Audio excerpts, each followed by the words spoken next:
চাচি আমাকে একবার বলেছিলেন যে তিনি অন্ধকারে একা থাকতে খুব ভয় পান। তাই তিনি প্রায়ই আমাকে তার ঘরে ডেকে নিয়ে যেতেন। একদিন বাড়িতে আমাদের দুজন ছাড়া আর কেউ ছিল না, হঠাৎ প্রচণ্ড ঝড় বৃষ্টি শুরু হল। চাচি আমাকে তার ঘরে ডাকলেন। যখন ঘরে ঢুকলাম চাচিকে দেখে আমি চমকে গেলাম। কারণ তিনি খুব ছোট পোশাক পরেছিলেন এবং সত্যিই দারুণ লাগছিল। চাচা তখন কয়েক মাসের জন্য বাইরে গিয়েছিলেন কাজের খাতিরে।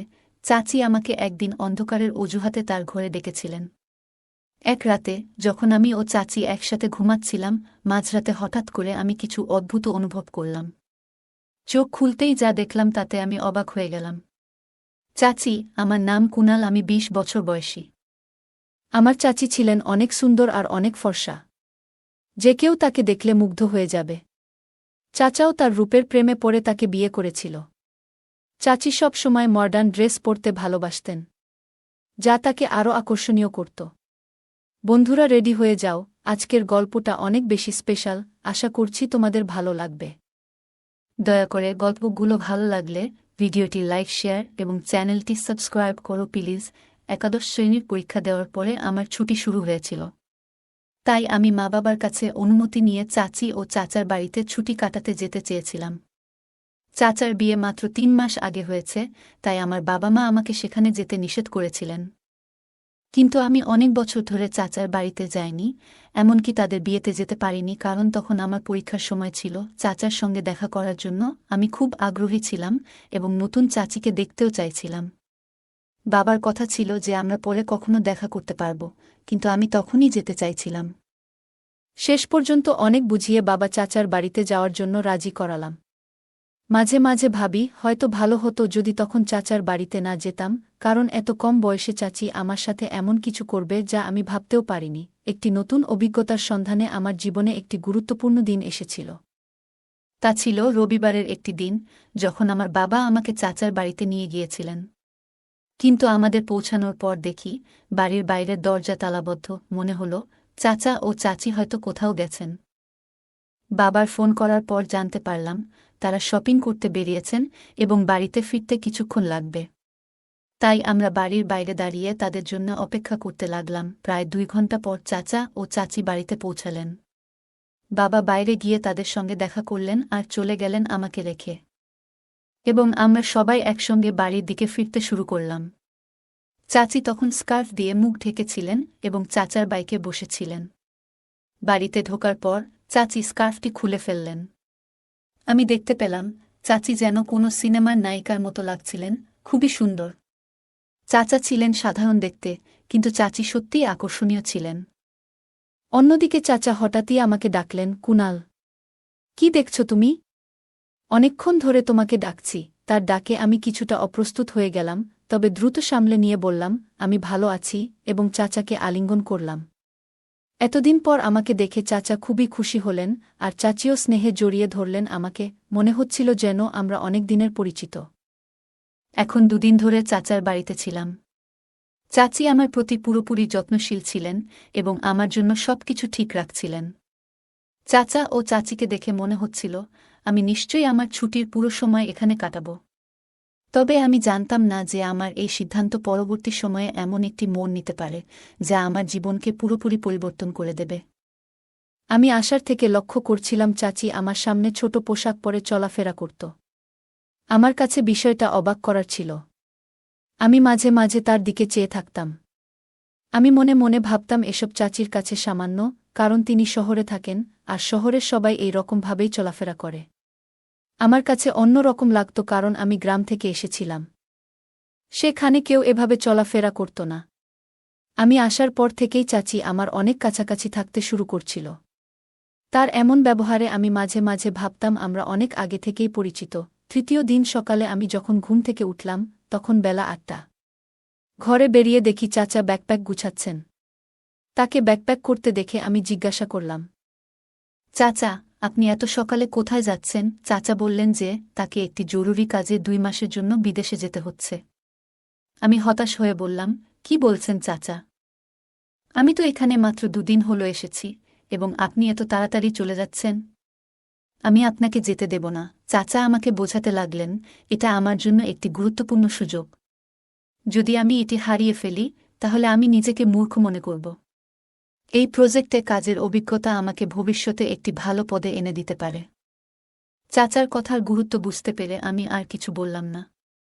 বললাম, ঠিক আছে, আজ সন্ধ্যায় আমি বাবাকে জানিয়ে দিচ্ছি এবং আমি নিজে বাড়ি চলে যাব। বাবা এসে আমাকে নিয়ে যাবে। কারণ আপনি না থাকলে আমি এখানে থেকে কি করব? চাচা বললেন, কুনাল, এখন আমি চলে যাচ্ছি। তুমি এখানেই থাকবে এবং তোমার চাচির খেয়াল রাখবে। আমার ফিরে আসা পর্যন্ত তোমাকে এখানেই থাকতে হবে। তার কথা শুনে আমি অবাক হয়ে গেলাম। চাচা না থাকলে আমি আর চাচি এই বাড়িতে একা কিভাবে থাকব? চাচা আরও বললেন, মনে রেখো, তোমার চাচি অন্ধকার থেকে ভয় পায়। তাই তাকে যে কোনোভাবে সাহায্য করতে দ্বিধা করবে না। আমি তখন কিছুটা অস্থির হয়ে পড়েছিলাম। এবং চাচি মানে অন্ধকারের ভয়, এটা আমার কল্পনাতেও ছিল না। চাচি সম্পর্কে এই নতুন তথ্য আমাকে কিছুটা হতাশ করেছিল। প্রথমে তো আমি রাজি হতে চাইছিলাম না, কিন্তু চাচা জোর করার জন্য তার কথা আমাকে শুনতেই হলো। তারপর আমি চাচির দিকে তাকালাম। আমার কথা শোনার পর চাচি আমার দিকে তাকিয়ে অদ্ভুতভাবে হাসছিলেন। মনে হলো আমার এখানে থাকার কথা শুনে তিনি অনেক খুশি হয়েছিলেন। আমি চাচাকে সাহায্য করতে লাগলাম তার কাপড় গুছিয়ে রাখতে এবং পরে তাদের বিমানবন্দরে পৌঁছে দিতে। চাচাকে বিদায় জানিয়ে আমি এবং চাচি বাড়িতে ফিরলাম। বাড়িতে তখন শুধু আমি এবং চাচি। আমি চাচার সঙ্গে শহরে ঘুরে বেড়ানোর পরিকল্পনা করেছিলাম, কিন্তু চাচার বেরিয়ে যাওয়ায় সবটা ভেস্তে গেল। তবে এটি ভাবার চেয়ে বেশি গুরুত্বপূর্ণ হল, চাচির সঙ্গে থাকার অভিজ্ঞতা অপেক্ষাকৃত বিশেষ হতে পারে। চাচা চলে যাওয়ার পর রাতে নিজের ঘরে বসে মোবাইলে গেম খেলছিলাম। কিছুক্ষণ পর গেম খেলে বিরক্ত লাগায় ভাবলাম টিভি দেখা যাক। তাই বসার ঘরে গিয়ে টিভি চালিয়ে বসলাম। একটু পর চাচি এসে হেসে বললেন, কিরে কুনাল, চাচা চলে যাওয়ার পর কি তোমার এই বাড়িতে মন বসছে না? চাচি আমার পাশে এসে বসে গল্প করতে থাকলেন। তার কথাগুলো শুনতেও আমার অনেক ভালো লাগছিল। আমি ভাবিনি যে চাচি আমার সাথে এত ফ্রি হয়ে কথা বলবেন। একদিন চাচি আমাকে বললেন, চলো বাইরে একটু ঘুরে আসি। তারপর তিনি স্কুটার নিয়ে বের হলেন এবং আমাকে আইসক্রিম খেতে নিয়ে গেলেন। আমি চাচির পেছনে বসেছিলাম, হঠাৎই আমার হাত অজান্তে তার কোমরে স্পর্শ করে। এতে চাচি খানিকটা অস্বস্তিতে পড়েন, তাই আমি দ্রুত হাত সরিয়ে নিই। কিন্তু পরে চাচি নিজেই আমার হাত ধরে কোমরের কাছে রাখলেন। আমি ঠিক বুঝতে পারছিলাম না এটার মানে কি হতে পারে। আইসক্রিম খেয়ে ফিরে আসার সময় বাড়িতে ঢুকে দরজা বন্ধ করার পর হঠাৎ ঘরের সব আলো নিভে গেল। চারপাশ অন্ধকারে ঢেকে গেল মুহূর্তেই। আমি তখন চাচির পিছনে দাঁড়িয়েছিলাম, ভয়ে চাচি আমাকে শক্ত করে ধরে ফেললেন। তার এই আচরণে আমি কিছুটা বিস্মিত হয়ে গেলাম। বড় হওয়ার পর এমন অভিজ্ঞতা আগে কখনো হয়নি। বুঝতে না পেরে আমি স্থির হয়ে দাঁড়িয়ে রইলাম। চাচি প্রায় 5 মিনিট ধরে আমাকে জড়িয়ে ধরেছিলেন এবং তারপর হঠাৎ করে আলো আবার চলে এলো। আলো আসতেই তিনি সোজা হয়ে আমাকে ছেড়ে দিয়ে বললেন, মাফ করে দাও, অন্ধকারে আমি ভয় পেয়েছিলাম, এবং মৃদু হাসি দিয়ে তার ঘরে চলে গেলেন। আমি হতভম্ব হয়ে গিয়েছিলাম এবং ভাবছিলাম যে এখানে ঠিক হচ্ছে না। কিছু সময় পরে চাচার বলা কথা মনে পড়ল। চাচা বলেছিলেন, চাচি অন্ধকারে ভয় পান এবং তোমার দায়িত্ব তার দেখভাল করা। তখন বুঝলাম, চাচি আমাকে অন্ধকারের অজুহাত দেখিয়ে জড়িয়ে ধরেছিলেন। রাতের বেলা আমি ঘরে গিয়ে শুয়ে পড়লাম, কিন্তু চাচি কথা বারবার আমার মনে চলে আসছিল। তিনি ছিলেন বেশ আধুনিক, আর আমি তো এক গ্রামের ছেলে, তাই তার আচরণগুলো আমার জন্য খুবই বিশেষ লাগছিল। হয়তো তার কাছে সামান্য ছিল। পরের দিন সকালে উঠে দেখি চাচি রান্নাঘরে চা তৈরি করছেন। তার দিকে তাকাতে কিছুটা অস্বস্তি হচ্ছিল, কারণ তিনি এখনও রাতের নাইট ড্রেস পরে রান্না করছিলেন এবং তিনি মনে হয় আমাকে তাচ্ছিল্য করছিলেন। যখন আমি পানি পান করতে কিচেনে গেলাম, তখন চাচি আবার আমাকে জড়িয়ে ধরলেন। আমি কিছুটা অবাক হয়ে গেলাম, কারণ আগের দিনের ঘটনা এখনও আমার মাথা থেকে বের হয়নি। তিনি হাসিমুখে বললেন, আরে কুনাল, কিসের এত লজ্জা? আমি জানি এসব তোমার জন্য নতুন, কিন্তু গত রাতে আমি সত্যিই খুব ভয় পেয়েছিলাম। যদি তোমার খারাপ লাগে তবে আমাকে মাফ করে দিও। এরপর তিনি বললেন, আর হ্যাঁ, আজ যে তোমাকে জড়িয়ে ধরেছিলাম সেটা আমি মজা করেই করলাম। তুমি আমার ভাতিজা, আমার ছেলের মতো, এবং আমি তোমার চাচি, তাই তোমার সঙ্গে মজা করার অধিকার আমার আছে। চাচির এই আচরণে আমি কিছুটা হাসলাম, কিন্তু তার এমন আচরণগুলি আমার মনে নতুন এক অনুভূতি তৈরি করতে শুরু করল। আচমকা মনে হল আমি এখন বড় হয়ে যাচ্ছি। আর চাচা হয়তো বুঝতে পারেনি যে এমন কিছু ঘটতে পারে। কিছুদিন পর এক সন্ধ্যায় সমস্যা খাওয়ার ইচ্ছা হল। ভাবলাম চাচিকে বলবো, তাই তার ঘরের দিকে গেলাম। চাচির ঘরের দরজাটা সামান্য খোলা ছিল, তাই অনুমতি ছাড়াই ঢুকে পড়লাম। তিনি বালিশে হেলান দিয়ে মোবাইল দেখছিলেন, আর তাকে এই অবস্থায় দেখে আমি কিছুটা অস্বস্তি অনুভব করছিলাম। দরজার কাছে দাঁড়িয়ে আস্তে করে তাকে ডাকলাম, কিন্তু তিনি শুনলেন না। মোবাইলে মনোযোগ থাকার কারণে আমার ডাক তার কানে পৌঁছায়নি। একটু সাহস সঞ্চয় করে ধীরে ধীরে তার পাশে গিয়ে দাঁড়ালাম। আমি যখন চাচির মোবাইলের দিকে তাকালাম, তখন চোখ কপালে ওঠার মতো অবাক হলাম। যা দেখছিলাম তা আমার কাছে একদম নতুন ছিল। খানিকটা অস্বস্তি হচ্ছিল, তাই তাড়াতাড়ি দরজার কাছে ফিরে গিয়ে চাচিকে একটু জোরে ডাকলাম। চাচি হঠাৎ চমকে উঠে বসে শাল গায়ে জড়ালেন এবং কিছুটা বিস্মিত হয়ে বললেন, কি হয়েছে? আমি বিষয়টা এড়িয়ে গিয়ে শুধু বললাম, কিছু না। তারপর নিজের ঘরের দিকে চলে গেলাম। ঘরে ফেরার পথে মনে পড়ছিল চাচিকে আজ একটু আলাদা লাগছিল। রাতের বেলা ভারী বৃষ্টি হচ্ছিল। হঠাৎ বিদ্যুৎ চলে যাওয়ায় চাচি আমাকে ডাকলেন। আমি তার ঘরে গেলে চাচি আমাকে আলিঙ্গন করলেন। তাকে দেখে মনেই হচ্ছিল তিনি বেশ সুন্দর লাগছিলেন, আর ধীরে ধীরে আমি আমার অনুভূতিগুলো বুঝতে পারছিলাম। চাচি বললেন, কুনাল, তুমি যতক্ষণ লাইট আসে আমার কক্ষে থাকতে পারো। আমাকে অন্ধকারে ভয় লাগে, আমি সেখানে থাকতে রাজি হলাম। আমরা কিছুক্ষণ ধরে কথা বলতে লাগলাম। চাচি আমাকে জানালেন, চাচি ও চাচার খুব তাড়াতাড়ি বিয়ে হয়েছিল। তিনি বললেন, আমার ও তোমার চাচার 1 বছর আগে প্রথম সাক্ষাৎ হয়েছিল, এবং আমাদের প্রেম এত দ্রুত বাড়তে থাকে যে আমরা কিছুদিনের মধ্যে বিয়ের সিদ্ধান্ত নিই। গল্প করতে করতে সময় চলে যায়। যখন আমি ফের ঘরে যাওয়ার কথা ভাবছিলাম, তখন চাচি আমার হাত ধরে বললেন, কুনাল, যদি তোমার আপত্তি না থাকে, তাহলে কি তুমি আজ রাতে আমার ঘরে থাকতে পারো? আমার মনে কোনো দ্বিধা ছিল না, কারণ চাচি ও আমি ছিলাম একা। তার সাথে থেকে গল্প করতে আমার বেশ ভালো লাগত। তাই আমি রাজি হয়ে গেলাম, আর চাচাও আমাকে আগেই বলে রেখেছিলেন যে চাচির খেয়াল রাখতে। সারা রাত বৃষ্টির আওয়াজ চলছিল এবং আমি ঘুম থেকে উঠে দেখলাম চাচি অত্যন্ত আনন্দিত, যা আগে কখনো আমি তার মুখে দেখিনি। ব্রেকফাস্টের সময় তিনি আমাকে বলছিলেন, এখন বৃষ্টির দিন, তাই তুমি আমার ঘরে থাকতে পারো। চাচি আমাকে বলেছিল, যদি তোমার কোনো সাহায্য প্রয়োজন হয় তাহলে বিনা দ্বিধায় জানাতে পারো। রাতে আমরা গল্প করছিলাম, কিন্তু হঠাৎ করেই আমার শরীরটা একটু খারাপ লাগতে শুরু করল। চাচির কথাগুলো কিছুটা অস্বস্তিকর লাগছিল, যদিও ঠিক বুঝে উঠতে পারছিলাম না কেন। শরীর খারাপ লাগলেও কোনোভাবে তার ঘরে বসে রইলাম। এখানে আসার পর থেকে চাচি আমাকে রোজ রাতে 1 গ্লাস করে দুধ পান করতে দিতেন, আর আজও তিনি দুধের গ্লাস নিয়ে আসলেন। আমি খেতে খেতে গল্প চালিয়ে যেতে থাকলাম। একসময় অজান্তেই ঘুমে ঢুলতে শুরু করলাম, আর কিছুক্ষণ পর ঘুমিয়ে পড়লাম। চাচির সৌন্দর্য যেন মনে গেঁথে যাচ্ছিল, তবে মনেও নানা রকম চিন্তা ভিড় করছিল। তার পরের দিন এর কথা মনে একটা অদ্ভুত অনুভূতি হচ্ছিল যখন দেখলাম চাচি বাইরে গেছেন, আর তার ফোনে বারবার কল আসছে। হঠাৎ পেটে আবার ব্যথা শুরু হলো। আমি তখন বাবাকে ফোন করে জানালাম যে বাড়ি ফিরতে চাই। বাবার কথায় চাচি কিছুটা বিরক্ত হয়ে বললেন, কি, তোমার চাচা কি তোমাকে বলেনি যে আমাকে দেখতে হবে? এখনই যেতে পারবে না? চাচির কথা শুনে আমি কিছুটা হতবাক হয়ে গেলাম।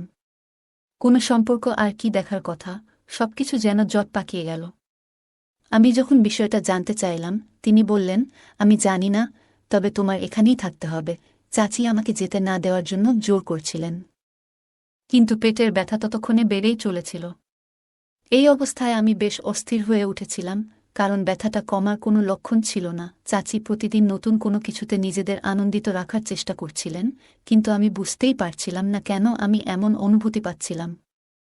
এমন অভিজ্ঞতা আমার জন্য নতুন ছিল। চাচা বাইরে গেছেন প্রায় 1 সপ্তাহ। সন্ধ্যা 7টায় বাড়ির বেল বেজে উঠল। আমার হৃদয় টনটন করতে লাগল। আমি দেখলাম চাচি আমার উপর হাত দিয়ে ঘুমিয়ে আছে।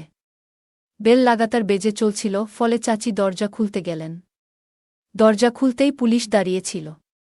পুলিশ দেখে চাচি কিছুটা ভয়ে পড়ে গেলেন। পুলিশ চাচিকে জিজ্ঞাসা করলেন, আপনার আসল উদ্দেশ্য কি? আমি কিছুই বুঝে উঠতে পারছিলাম না। এদিকে আমার পেছনে বাবা চাচাকে নিয়ে এসে হাজির হলেন, আর চাচার হাতে বেশ কিছু ফাইল ছিল। হঠাৎ আমি বলে উঠলাম, চাচা, আপনি তো কাজের জন্য 2 মাসের জন্য বিদেশে গিয়েছিলেন। এরপর বাবার দিকে ফিরে জিজ্ঞাসা করলাম, সব কিভাবে এভাবে ঘটছে বাবা আমাকে জানালেন, যখন তোমাকে এখানে রেখে আসি তখন আমি থানায় গিয়েছিলাম। সেখানে এমন এক মেয়ের সম্পর্কে জানতে পারি যার খোঁজ আমার সহকর্মীরা করছিল। আমি মেয়েটিকে চিনতে পারিনি, তবে সোশ্যাল মিডিয়ায় চাচার ছবি দেখে বুঝলাম আসলে তোমার চাচা নাম পরিবর্তন করে পরিচয় লুকিয়ে চাচিকে বিয়ে করেছেন। চাচার ফোন কেটে যাওয়ার পরেই বাবার কাছে এই বিস্ময়কর তথ্য এল। চাচা আর চাচি বেআইনি কাজে জড়িত ছিলেন এবং অন্যদের ফাঁদে ফেলছিলেন। এভাবে তার টাকা ইনকাম করতেন। আমার সাথেও এমনটা ঘটাতে চাইছিল। তখনই বুঝলাম কেন আমার পেটে এত অস্বস্তি হচ্ছিল। চাচা সম্ভবত লুকিয়ে আমাকে এমন কিছু পান করিয়েছিলেন যাতে আমার অস্বাভাবিক লাগছিল। আর চাচিও তা জানতেন। গত রাতের ঘটনাগুলো মনে করতে শুরু করলাম। মনে হল চাচা আর চাচি সম্পর্কের মূল্য না দিয়ে কেবল দ্রুত টাকা কামানোর মোহে অন্ধ হয়ে গিয়েছিলেন। ধীরে ধীরে বিষয়টি পরিষ্কার হল কেন চাচা এত দ্রুত এই শহরে উন্নতি করলেন। আমি চাচার আতিথ্য উপভোগ করতে গিয়েছিলাম, কিন্তু তারা আমাকেই ধোঁকা দিয়েছেন। বাবা বিষয়টি নিয়ে খোঁজ না করলে হয়তো আমি আরও বিপদে পড়তাম। আজকাল সম্পর্ক, ভালোবাসা, অনুভূতির কোনো মূল্য নেই মনে হয়, সবাই কেবল নিজের স্বার্থেই চলে। তাই যা একসময় ছিল এখন আর তা নেই। এই গল্পে প্রিয়জন বা আত্মীয়র ছদ্মবেশে থাকা মানুষও ক্ষতি করতে পারে। ফলে এমন কারও প্রতি অন্ধভাবে বিশ্বাস না করে প্রতিটি সম্পর্ককে সতর্কতার সাথে পর্যবেক্ষণ করা প্রয়োজন। চাচা ও চাচি দ্রুত অর্থ উপার্জনের লোভে সম্পর্কের সঠিক মূল্যায়ন করেননি, যা শেষে তাদেরকে ভুল পথে নিয়ে গিয়েছে। জীবনের সাফল্য শুধু অর্থের উপর নির্ভরশীল নয়, সম্পর্ক এবং সততার গুরুত্ব অনেক বেশি। বাবা নিয়মিত খোঁজ না নিলে গল্পের মূল চরিত্রটি আরও বিপদের মুখে পড়তে পারত। পরিবারের সঠিক যোগাযোগ এবং সম্পর্ক রক্ষার ফলে বিপদে সুরক্ষা পাওয়া যায়। জীবনে অনেকেই এমন পরিস্থিতির সম্মুখীন হতে পারে যা তাদের অভিজ্ঞতায় নেই। তবে এমন পরিস্থিতিতে সতর্কতা এবং অন্যের পরামর্শ গুরুত্বপূর্ণ ভূমিকা পালন করতে পারে। এই গল্পে চাচা ও চাচি প্রধান চরিত্রটির প্রতি স্নেহের আবরণে প্রতারণার ফাঁদ পাতেন। আমাদের জীবনে অনেক সময় এমন পরিস্থিতি আসে যেখানে কাছের মানুষের আচরণ আমাদের বিভ্রান্ত করে। এই গল্প থেকে আমরা শিখতে পারি, কেবল রক্তের সম্পর্ক কিংবা ঘনিষ্ঠতার উপর ভিত্তি করে সবার প্রতি অন্ধবিশ্বাস রাখা উচিত নয়। কোনো সম্পর্কই পুরোপুরি নিখুঁত নয়, তাই কারও প্রতি অযৌক্তিক বিশ্বাস বা অন্ধ আনুগত্য বিপজ্জনক হতে পারে। সতর্কতার সাথে সম্পর্কের মূল্যায়ন করতে পারলে ভুল বোঝাবুঝি এবং প্রতারণার হাত থেকে নিজেকে সুরক্ষিত রাখা সম্ভব। গল্পের শেষে আমরা দেখতে পাই প্রধান চরিত্রটি অনুভব করছে যে সম্পর্ক, ভালোবাসা আর আন্তরিকতার চেয়ে অর্থ এবং স্বার্থ এখন মানুষের কাছে বেশি গুরুত্বপূর্ণ হয়ে উঠেছে। এই গল্পটি আমাদের শিখায়, জীবনের সাফল্যের জন্য শুধু অর্থের পেছনে দৌড়ানো উচিত নয়, বরং সততা, নিষ্ঠা এবং সম্পর্কের মূল্যকে অগ্রাধিকার দেওয়া উচিত। এই মূল্যবোধ বজায় রাখলে আমরা দীর্ঘস্থায়ী ও স্থিতিশীল জীবনের দিকে এগিয়ে যেতে পারি। অন্যথায় চাচা চাচির মতো অনেকেই তাৎক্ষণিক লাভের আশায় ভুল পথে চলে যান, যা শেষমেশ তাদের জন্য ক্ষতিকারক হয়। বন্ধুরা, যদি এই গল্পটি ভালো লেগে থাকে তাহলে দয়া করে ভিডিওটি লাইক করুন এবং আমাদের চ্যানেলটি সাবস্ক্রাইব করুন। পাশে থাকা বেল আইকনটি প্রেস করুন যাতে করে আমরা যখনই নতুন ভিডিও আপলোড করি তার নোটিফিকেশন সবার আগে আপনার কাছে পৌঁছে যায়। ধন্যবাদ, দেখা হবে আমাদের পরবর্তী ভিডিওতে। আমি রুমি, 21 বছর বয়সী তরুণী। আমাদের এলাকায় আমাকে সবচেয়ে সুন্দরী মেয়ে বলা হয়, কারণ আমি দেখতে অনেক সুন্দর ছিলাম। শরীরের গঠন ছিল অসাধারণ। যে কেউ আমাকে একবার দেখলে আর চোখ ফিরাতে চায় না। আমার পরিবারে বাবা মা এবং একটি ছোট বোন আছে। আমরা দুই বোনই সুন্দর ছিলাম, আমাদের নিজস্ব ব্যক্তিত্ব আছে। আমার মা একসময় খুব সুন্দরী ছিলেন, কিন্তু সময়ের সাথে তার সৌন্দর্য কমেছে। এই বাড়ি থেকে বেরিয়ে কিছুক্ষণ পর আমি নিজেকে একটি অপরিচিত ভিড়ে পেলাম। এক মহিলা বললেন, তুমি জানো জেরিন তার পুত্রবধূকে কেমন করে চেক করেন? শুনে আমি অবাক হলাম। তিনি ব্যাখ্যা করলেন, তোমার শাশুড়ি জেরিন একজন ধাত্রী এবং মহিলা গর্ভবতী কিনা তা পরীক্ষা করেন। আমি অনেক ভয়ে ছিলাম, কারণ আমার পেটে অন্য কারো সন্তান ছিল। তা কেউ জানত না। বন্ধুরা, আমার গল্পগুলো তোমরা শুনো, কিন্তু সাবস্ক্রাইব করো না। দয়া করে গল্পগুলো ভালো লাগলে ভিডিওটি লাইক, শেয়ার এবং চ্যানেলটি সাবস্ক্রাইব করো প্লিজ। ছোটবেলা থেকেই আমার পড়ালেখার শখ ছিল। ইন্টারমিডিয়েট পর্যন্ত পড়েছি। আমি সবসময় নতুন জামা, জুতা আর বিয়ের স্বপ্ন দেখতাম। বড় হয়ে কি হতে চাই তা বললে সবাই হাসত। যদিও তখন এসবের গুরুত্ব বুঝতাম না, তবু আমি বাবাকে সব বলতাম। মেইন মার্কেটে তার একটি ফলের দোকান ছিল। সে খুব বন্ধুত্বপূর্ণ ছিল। আমাদের পরিবারে বাবা মা ঈশ্বরের কাছে দুটি মেয়েকে পেয়েছিলেন এবং আমাদের দেখে রাখতেন। ইন্টারমিডিয়েট শেষ করার পর আমি বাড়িতেই ছিলাম। মা আমাকে রান্নাঘরের কাজে জড়াতে চাইতেন। তিনি বলতেন, রান্নার দক্ষতা সারা জীবনের জন্য প্রয়োজনীয়। যদি কোনো মহিলা হান্ডি এবং রুটি রাঁধতে না জানেন, তবে ঘরে তার উপস্থিতি বা অনুপস্থিতি একই। তাই মা প্রতিদিন আমাকে রান্না শেখাতেন।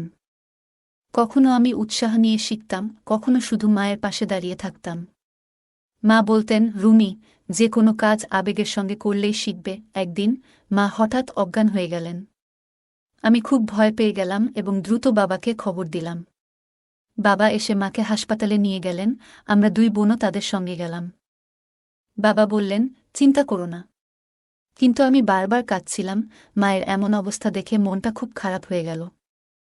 বাবার খোঁজ নিয়ে আমরা চিন্তিত ছিলাম। তিনি অনেক দিন ধরে ফোন করেননি। একদিন আমি বাবাকে ফোন করলে তা বন্ধ পাই। দোকানে ফোন করে জানতে পারলাম সুনীল সেখানে কাজ করছে। বাবাকে অনেক দিন দেখেনি। সুনীল বাবাকে খুব পছন্দ করতেন। আমি তাকে জিজ্ঞেস করলাম, বাবার কোনো খবর আছে? তিনি বললেন, না, চাচা এখনও আসেননি। খোঁজার চেষ্টা করব, তুমি দুশ্চিন্তা করো না। কিন্তু আমার উদ্বেগ বাড়ছিল। প্রায় 5 ঘন্টা পর বাবা মা বাড়ি ফিরলেন। আমি মাকে দেখে জড়িয়ে ধরে কাঁদতে লাগলাম। বাবা বললেন, মাকে ঠিকমতো বসতে দাও। আমি মাকে সোফায় বসালাম। মা খুব ক্লান্ত ছিল। জানতে পারলাম মায়ের রক্তশূন্যতা ও উচ্চ রক্তচাপ ছিল। ডাক্তার তাকে ড্রিপ দিয়ে সুস্থ করেছেন। মা চা চাইলেন, কিন্তু আমি তাকে 2টো ডিম সেদ্ধ করে দিলাম। আমি মাকে বললাম, তুমি বিশ্রাম নাও, সব আমি দেখছি। এরপর ডাল ভাত রান্না করলাম। বোন আমাকে সাহায্য করল। কিছু দিনের মধ্যেই মায়ের স্বাস্থ্যের উন্নতি হল। একদিন মা বললেন, তুমি অনেক বড় হয়েছ। আমি গর্বিত। মা ভালো না থাকায় আমি কলেজে যেতে চাইনি। মা অসুস্থ হলে কে দেখবে, এই চিন্তায় আমি কলেজে ভর্তি হতে চাইনি। কিন্তু মা জোর করে ভর্তি করালেন, কারণ তিনি জানতেন পড়াশোনা ছাড়া কিছু হয় না। সকালে বাবা আমাকে কলেজে নিয়ে যেতেন। কলেজ থেকে ফিরে আমি সন্ধ্যার খাবার রান্না করতাম। একদিন আবহাওয়া খারাপ ছিল। গুরুত্বপূর্ণ অ্যাসাইনমেন্ট জমা দিতে কলেজে গিয়েছিলাম। ফিরে আসার সময় কালো মেঘ ও বৃষ্টি দেখে চিন্তিত হলাম। কলেজের গেটে সুনীলকে দাঁড়িয়ে থাকতে দেখলাম। সে বলল, চাচা ব্যস্ত ছিলেন, তাই আমি তোমাকে নিতে এসেছি। আমার রাগ হল, তারপরেও তার পেছনে বসে বাড়ি ফিরলাম।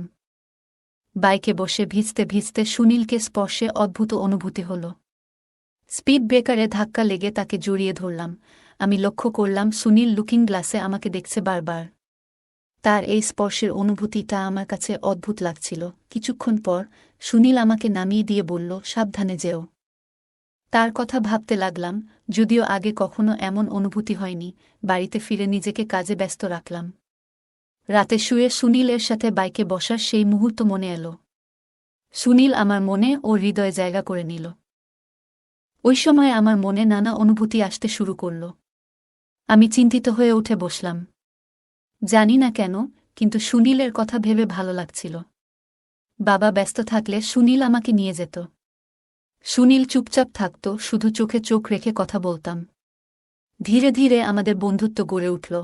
আমরা বন্ধুত্বপূর্ণ হতে শুরু করলাম। কখনো আইসক্রিম খেতাম, কখনো গল্প করতাম।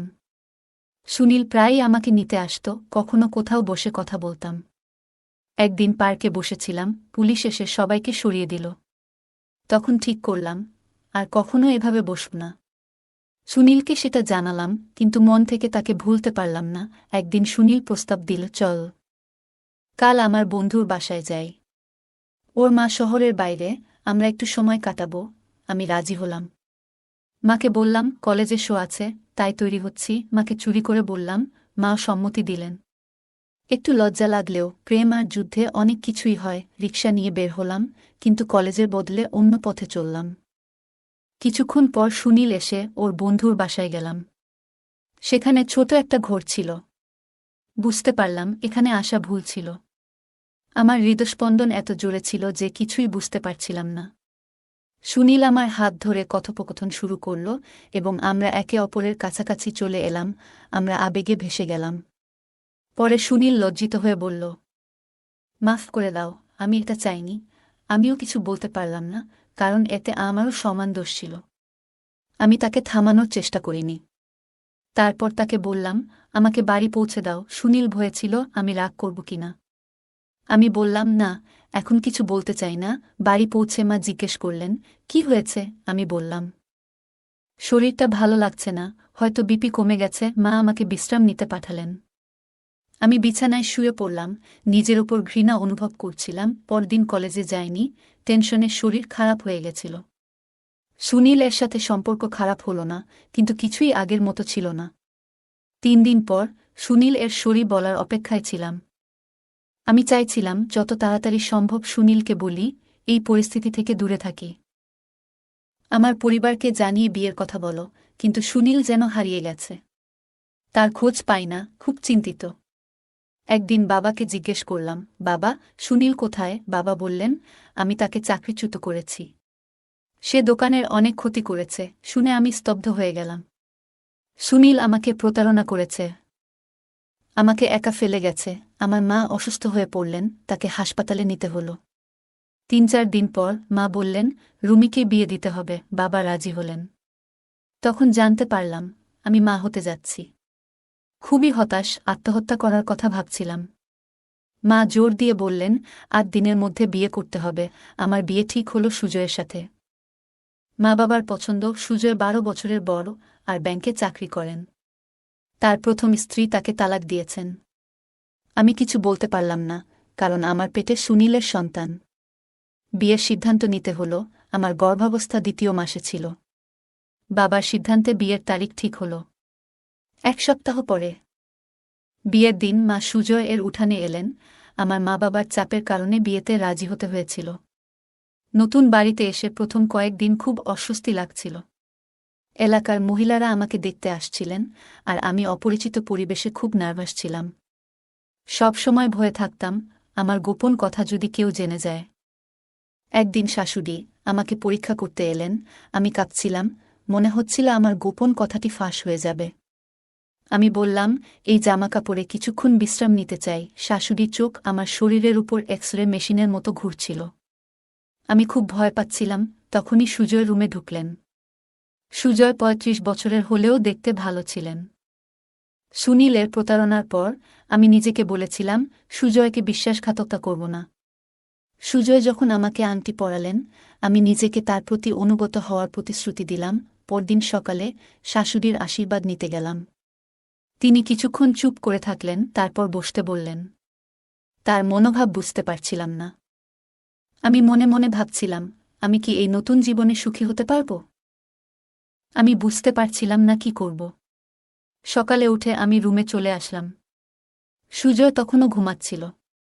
মনে হলো আজ মুখ দেখানোর রীতি ছিল, যেটা আমি গতকাল করতে পারিনি। সুজয় খুব সুন্দর এবং নরম স্বভাবের মানুষ।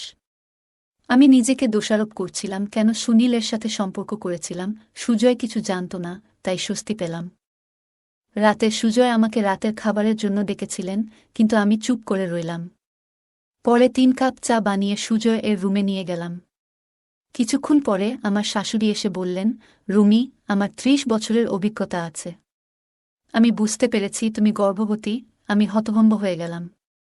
শাশুড়ি বললেন, সুজয় কখনো বাবা হতে পারবে না। তার প্রথম স্ত্রীও তাকে এই কারণেই ছেড়ে গেছে। তোমার মা সুজয় এর কথা জেনে এই সম্পর্ক মেনে নিয়েছেন। তুমি সুজয়কে সব কথা বলে দাও, না হলে সে জানতে পারলে খুব রেগে যাবে। আমি চুপ করে রইলাম, মাথা নিচু করে রুমে ফিরে এলাম। বুঝতে পারছিলাম না কিভাবে সুজয়কে সব বলবো। সারা রাত এভাবে কাটালাম। সুজয় ঘুম থেকে উঠে আমাকে এভাবে বসে থাকতে দেখে বললেন, রুমি, তোমার কি হয়েছে? এভাবে আছো কেন? আমি আবেগে তাকে সব সত্যি বললাম। সুজয়, আমি ভুল করেছি। আবেগের বশে আমি সুনীলের প্রেমে পড়েছিলাম এবং তাকে বিয়ে করতে চেয়েছিলাম। কিন্তু সে আমাকে প্রতারণা করেছে। তোমার কাছে ক্ষমা চাইছি। তুমি যদি ক্ষমা করতে না পারো, তোমার যে সিদ্ধান্তই নাও, মেনে নেব। সুজয় চুপ হয়ে গেল এবং কিছু না বলে বাইরে চলে গেল। আমি কান্নায় ভেঙে পড়লাম। পরে ব্যাগ গুছিয়ে আম্মুর বাসায় চলে গেলাম। মা বললেন, আমি জানতাম সবকিছু, তাই তোমার বিয়ে তাড়াতাড়ি করেছিলাম। সুজয় এর মা ও আমি এ বিষয়ে আগে থেকেই জানতাম। মা আরও বললেন, সুজয় কখনো বাবা হতে পারবে না। তাই আমরা ভেবেছিলাম তোমার সন্তানকে দত্তক নেবে। আমি জানতাম সুজয় তোমার জন্য ভালো পছন্দ। আমি নির্বাক হয়ে গেলাম। মা আমাকে লজ্জিত করে চলে গেলেন। আমি কান্নায় ভেঙে পড়লাম। মনে হলো সারা পৃথিবী অন্ধকার হয়ে গেছে। সুনীল আমাকে প্রতারণা করেছে। আমি নিজেকে দোষারোপ করলাম।